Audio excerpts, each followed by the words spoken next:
The second part, focusing as a software architect, is to be able to decide the different code components that you're going to need to begin with.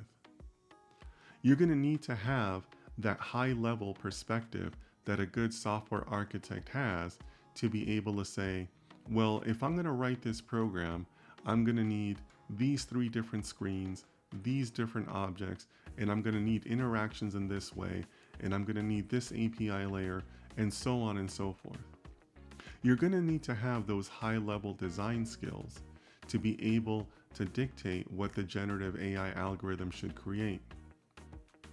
When that code is created, you use your senior developer skills to be able to edit the code. To me, this combination of skills, the senior developer and the software architect, is going to become the entry-level job in software development in the future.